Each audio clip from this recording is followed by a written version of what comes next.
¿Qué tal, gente bonita? Buenas tardes o no sé qué hora sea cuando me estés viendo y gracias por estar. Si es la primera vez que te pasas, quédate, te echo el chismecito. Si ya te lo conoces, lo hago también muy rápido. Rusia acaba de responderle a Europa. Recordemos que actualmente la eurozona tiene miedo porque se les viene una crisis energética. Crisis derivada del gas ruso. Pero ¿cuál es el problema con el gas ruso? Que ya no se los están pasando, cuando yo he dicho constantemente que Rusia tiene la capacidad de cerrar la llave del gas y hacer que los europeos se bañen con agua fría. Obviamente esto es puro sarcasmo, porque un baño frío no es el problema para un europeo, es en un hogar muy clásico de Europa no tener cómo calentarse porque la calefacción es necesaria, indispensable y yo diré incluso que hasta vital para muchas partes en el invierno y obviamente no poder ni siquiera cocer el alimento. Imagínate si esto pasa en un hogar, ¿qué le pasará a la industria? En cuanto Rusia dejó de pasarles gas por el Nord Stream 1 o el Nord Stream 1, la desaceleración de Europa era un hecho. Y eso sigue pasando y se sigue agravando, porque llevan ya 2 días sin pasarles gas. ¿Qué es lo que dice Rusia ante esto? Que la detención del Nord Stream se debe a las acciones de la Unión Europea. El cierre del Nord Stream se ha producido únicamente por las acciones y sanciones de los países occidentales y de la Unión Europea, lo cual parece absurdo, pero es cierto, se tiene que decir, ya que la Unión Europea es la que violó todos los términos de contrato de reparación de mantenimiento del gasoducto. Y no lo digo yo, lo dice el viceministro ruso Alexander Novak. ¿Qué fue lo que dijo Alexander Novak al respecto? Te lo leo a la letra.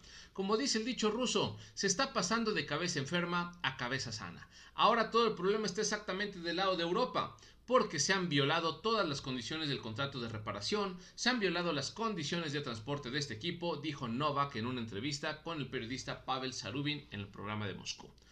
A final de cuentas, a esto él agrega que Canadá y la Unión Europea han impuesto sanciones a los equipos que son absurdas, por lo que deben ajustarse ahora a la nueva realidad, que es que los rusos no le estén pasando gas a Europa. Y si recordemos cuando yo te explicaba lo de la turbina, cuando pasó hace más o menos que 3 semanas, un mes, decía que requerían de la tecnología de los canadienses, pero como todos por el conflicto o la crisis en Ucrania se están poniendo en contra de los rusos, pues aquí están las consecuencias. Rusia dice, ¿qué creen? Me están orillando. Y como yo en mi monitoreo o en mis revisiones rutinarias detecté una fuga de aceite, pues no es seguro mantener el Nord Stream.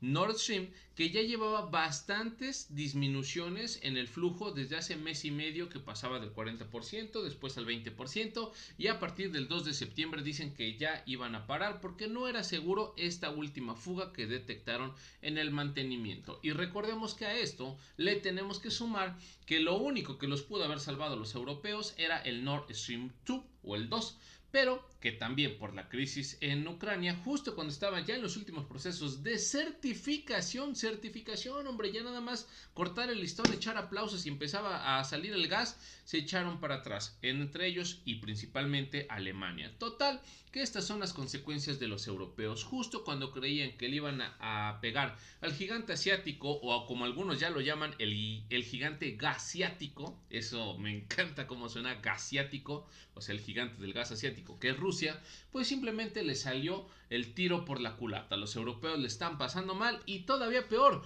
cuando se llevaba por muchísimos años una tendencia y una confianza en Gazprom o Gazprom como un gran proveedor de gas, un gas de buena calidad y extremadamente barato para los europeos. Total, aquí está la situación y quédate, porque en otro videito te voy a platicar cuáles son las consecuencias de las acciones que tomaron el G7, que ya te he platicado. Voy a adentrar en otro videito.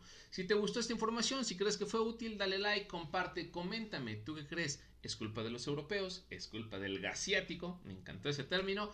Y pues no sé, dame tu like, comparte, suscríbete. Hay muchas formas de apoyar al canal, chécate la descripción. Los quiero mucho, sean felices. Bye bye.